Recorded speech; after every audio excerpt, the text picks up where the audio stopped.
Cerita akan berfokus pada pasangan suami istri, ada Kate dan Mamat, tapi biasa dipanggil Matt. Mereka berdua baru saja membeli sebuah rumah yang dinamai sebagai rumah semi karena berada di lokasi yang sering musim semi, yang mana sebagai seorang seniman pelukis, Matt tentu saja akan nyaman tinggal di sini karena lokasi sekitar yang tiisen dan jauh dari cungur tetangga.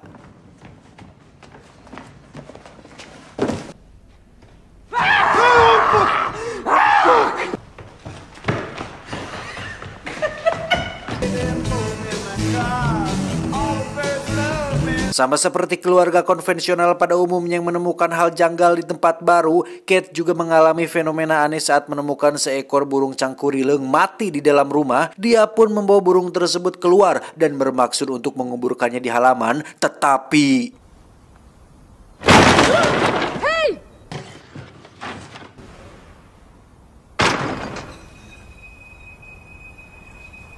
ya, entah kemana menghilangnya manuk tersebut, padahal Kate hanya sebentar saja memalingkan wajahnya. Sama seperti Kate, Matt juga menemukan sebuah kunci aneh ketika sedang membereskan barang-barang yang ternyata kuncinya sangat cocok dengan lubang kunci pada pintu rahasia yang dia temukan pada dinding rumah tersebut.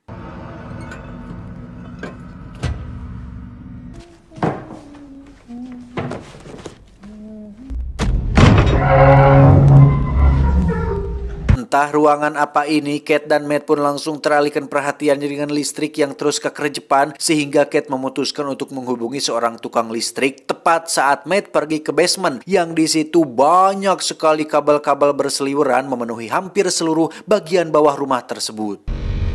This thing is older than my grandma. You know, I was real surprised when they told me someone had finally bought this place. Penasaran dengan sasakala rumah ini, Matt pun mencoba berselancar di internet dan menemukan jika rumah ini pernah masuk ke dalam berita di koran dengan judul Rumah Berdarah karena pernah terjadi insiden pembunuhan yang dilakukan oleh seorang pemuda terhadap kedua orang tuanya, yang karena si pemuda tidak memiliki identitas, tidak memiliki nama, bahkan tidak ingat namanya sendiri, maka polisi menetapkan nama John Doe kepada si pemuda ini.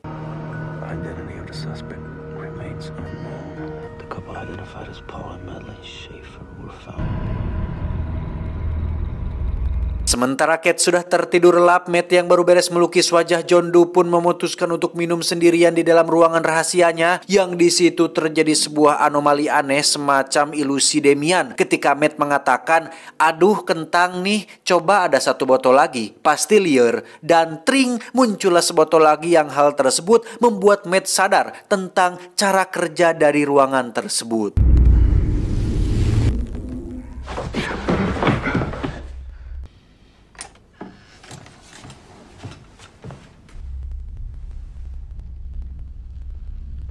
Keesokan paginya ketika Kate baru bangun HS, dia pun cukup terkejut saat melihat Matt bersama dengan benda-benda langka seperti lukisan Mona Lisa karya Leonardo da Vinci yang asli, bukan KW, di mana Kate diminta untuk mengucapkan apapun keinginannya dan lihat apa yang terjadi.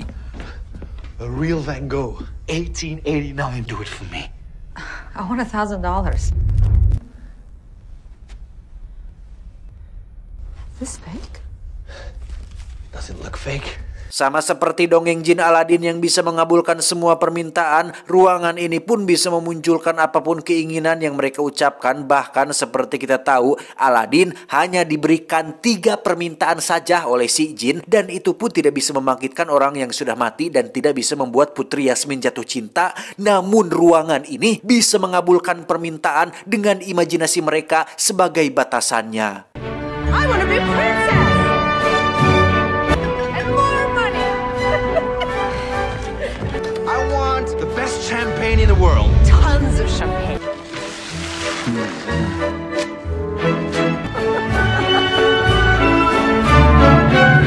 Keesokan paginya, Kate terlihat sangat kusut sekali setelah 1 hari 1 malam berpesta dengan Matt dengan menikmati berbagai hal mewah, langka, dan mustahil dinikmati oleh orang biasa. Tapi nampaknya Kate masih belum merasa puas atau bahagia sepenuhnya, mengingat keduanya belum dikaruniai momongan setelah bertahun-tahun berumah tangga.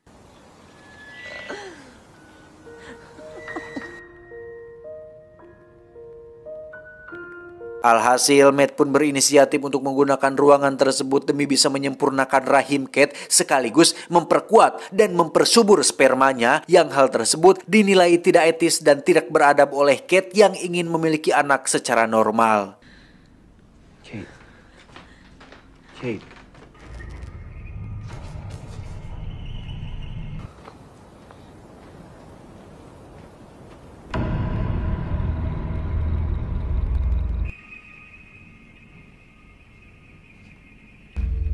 Kate?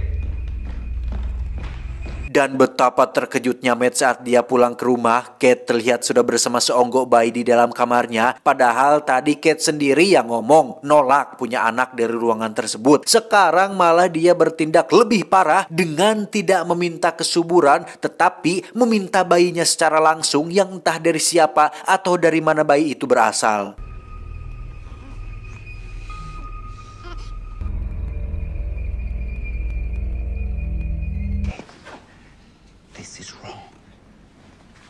Merasa bahwa apa yang Kate lakukan adalah sebuah kesalahan, akhirnya mereka berdua pun setuju untuk mengembalikan bayi tersebut ke tempat asalnya yang entah dari mana. Namun ketika si bayi menangis, saat itulah hati nuraninya menolak untuk mengucapkan permintaan karena tak tega jika harus menghilangkan bayinya yang entah kemana ruangan tersebut akan memindahkan anak manusia yang tidak berdosa ini. I want a baby bottle with milk. Beberapa hari berlalu setelah Kate terlanjur sayang kepada si bayi, Matt sendiri mulai gusar dan khawatir dengan dampak yang akan terjadi kemudian hari karena apa-apa yang diraih dengan cara tidak wajar dan instan pasti ada saja efek negatif yang mungkin saja berakibat buruk pada kehidupan mereka berdua.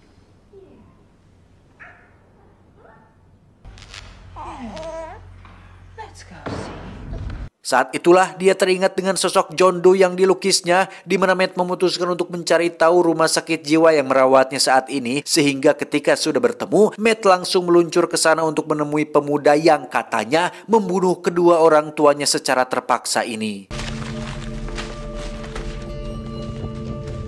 What patient do you wish to see? John Doe? Dan inilah John Doe yang sekarang sudah tua karena memang kejadian di rumah itu terjadi puluhan tahun yang lalu. Ketika Matt mengatakan bahwa kini dialah pemilik baru rumah lamanya, saat itulah John langsung bertanya, apakah kau menikmatinya? Dan ya, jelas jika John tahu tentang ruangan tersebut, di mana John hanya berpesan kepada Matt dan Kate agar segera tinggalkan rumahnya dan lupakan ruangannya, karena satu-satunya hal paling berbahaya bagi seseorang adalah dia yang mendapatkan semua yang diinginkannya. Get out of the house and do that now before it's too late. Is a person that gets whatever they want. Pulang dari rumah sakit jiwa, Matt pun menyempatkan untuk mengisi bensin yang ketika akan bayar, betapa terkejutnya Matt ketika semua uang yang dibawa dari ruangan tersebut tiba-tiba menjadi abu ketika dibawa keluar dari rumah, pun sama dengan uang-uang yang lain ketika dia lempar dari jendela, sehingga bisa disimpulkan bahwa apapun yang berasal dari ruangan tersebut akan mengalami penuaan yang sangat cepat ketika dibawa keluar dari rumah.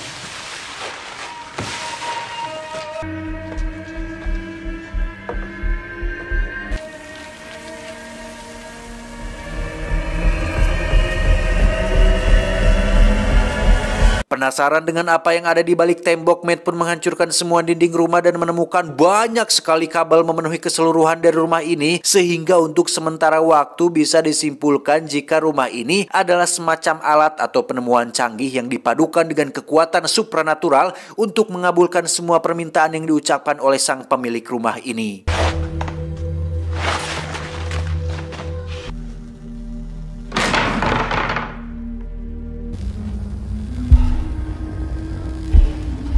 Saat itulah Kate bermaksud untuk membawa si bayi keluar dari rumah mencari udara segar, yang karena Kate adalah tipikal istri yang keras kepala yang tidak selalu mengindahkan peringatan suaminya, maka Matt pun membiarkan Kate melihat sendiri apa yang akan terjadi ketika si bayi dibawa keluar dari rumah.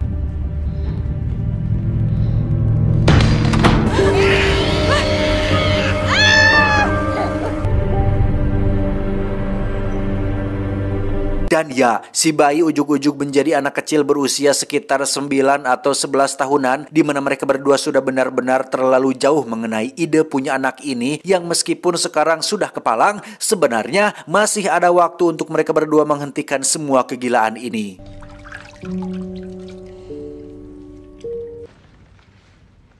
You know what's going on, don't you? That you never take that stuff outdoors.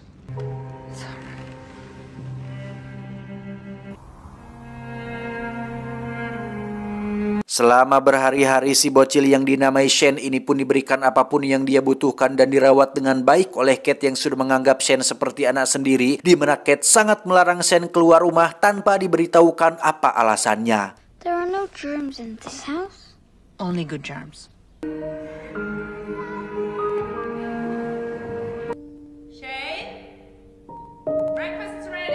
Dengan fakta bahwa situasi akan menjadi semakin tidak terkontrol pakai air, Matt pun diam-diam membeli sepucuk pistol untuk jaga-jaga siapa tahu terjadi hal yang tidak diinginkan, yang mana hubungannya dengan Kate sang istri pun kini semakin renggang saja karena Kate lebih fokus mengurus Shane yang membutuhkan banyak sekali perhatiannya.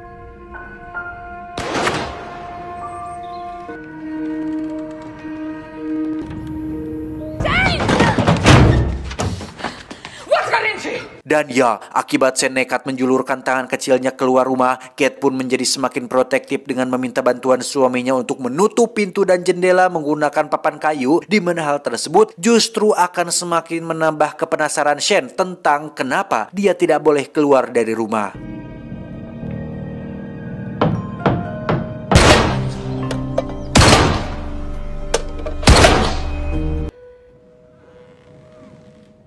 Dan benar saja, ketika Kate dan Matt sudah tertidur lelap, Shane yang penasaran pun diam-diam mencari jalan keluar lain melalui ruangan bawah tanah yang justru mempertemukannya dengan alat dan kabel-kabel optik yang menjalar ke seluruh ruangan, di mana saat Kate dan Matt bangun, betapa terkejutnya mereka berdua ketika melihat sebuah hutan di belakang pintu ruangan yang merupakan hasil dari permintaan yang Shane ucapkan. Did you do this?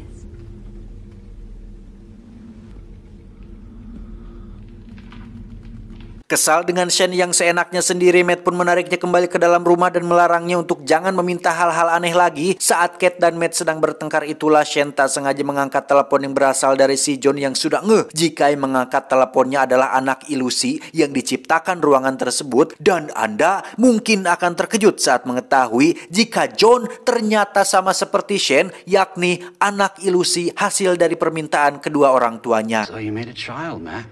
Nice boy.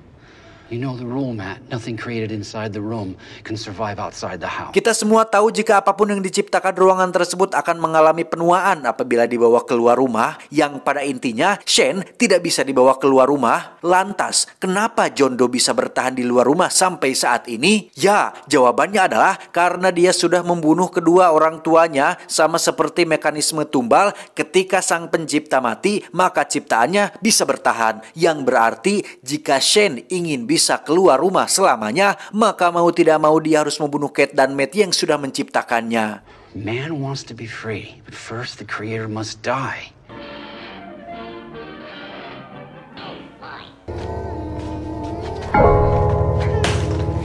Saat Kate sedang keluar rumah itulah Matt terlihat sangat stres dengan masalah ini, padahal solusinya sangat gampang sekali, tinggal minta kepada ruangan itu untuk menghilangkan Shane atau mengembalikan si Shane kembalikan ke habitatnya. Matt justru malah to the point bahwa dirinya dan Kate bukanlah orang tua yang sesungguhnya, dan Shane tidak lebih dari hanya ilusi yang diciptakan oleh ruangan yang ada di dalam rumah ini. It's something that's not real. Like you. Go on! See what happens! Tanpa berontak dan banyak bicara, Shane pun hanya bisa terdiam mengetahui tentang nasib dia yang sebenarnya dan alasan kenapa dia tidak boleh keluar rumah, di mana Kate sendiri terlihat baru saja pulang dan langsung meminta maaf kepada Matt suaminya karena selama ini sudah menelantarkan bahkan tidak ngaulaan yang jadi salakinya sendiri. Shane's asleep. Oh.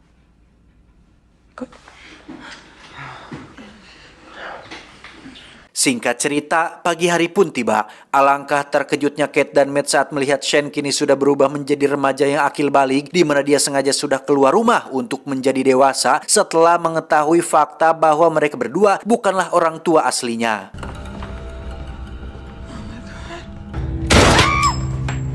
I know where you keep your bullets too. Setelah sempat terjadi perkelahian yang membuat Kate tak sengaja pingsan, dia pun tersadar di atas sofa dengan Matt yang mengaku sudah membawa Shane keluar rumah dan sudah lenyap menjadi debu. Namun Anda mungkin akan terkejut jika yang saat ini sedang bersama Kate ternyata adalah Shane yang sudah merubah bentuknya menjadi Matt dengan cara meminta bantuan kepada ruangan tersebut, sehingga Matt asli yang tak ingin istrinya dalam bahaya pun segera merangkak melalui kabel-kabel untuk bisa pergi ke rumah ilusi palsu yang dibuat oleh si Shane di dalam hutan.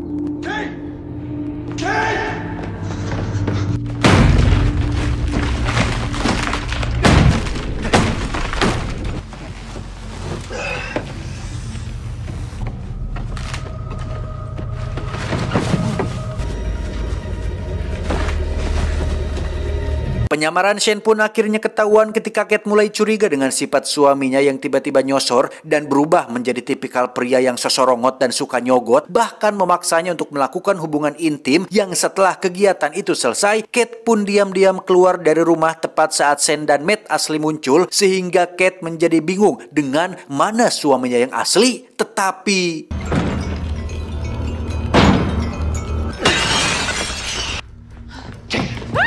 Kate!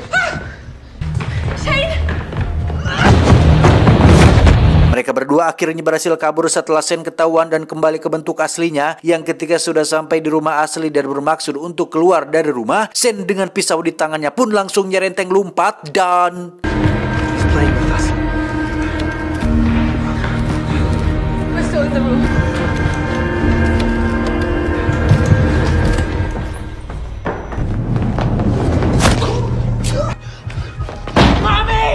Ya, itu semua ternyata tidak lebih dari hanya ilusi yang dibuat oleh Kate dan Matt, sehingga hal itu memberikan cukup waktu untuk mereka berdua bisa lari menuju rumah yang benar-benar asli. Namun Shane yang masih remaja dan segar bugar pun mampu mengejar mereka berdua sebelum sempat keluar dari rumah, sehingga Shane segera menyergap Matt hingga terlempar keluar dan...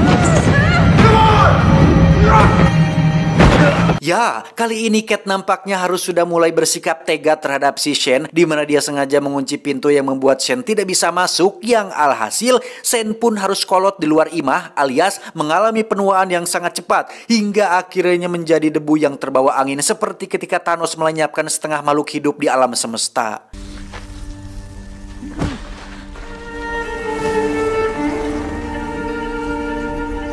1 bulan kemudian, mereka berdua pun memilih untuk tinggal di hotel, di mana Kate terlihat sedang memeriksa tes PK menunjukkan bahwa dia positif hamil. Padahal jelas-jelas kata dokter, suaminya dinyatakan kurang subur. Yang di situ teringatlah jika Shane sudah pernah menggadabahnya 1 kali, sehingga anak yang dikandung Kate saat ini adalah... Tamat, ending yang cukup menggentangkan.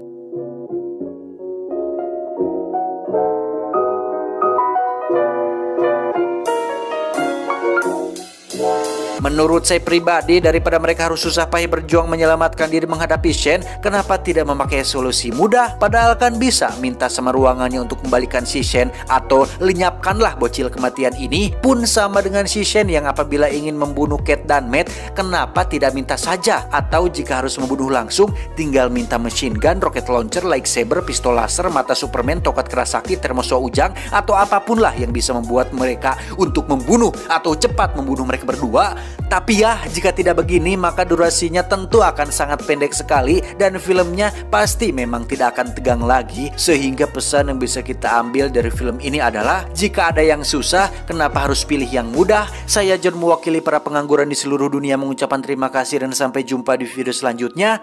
Adios, Pacilingan Planet Ultra.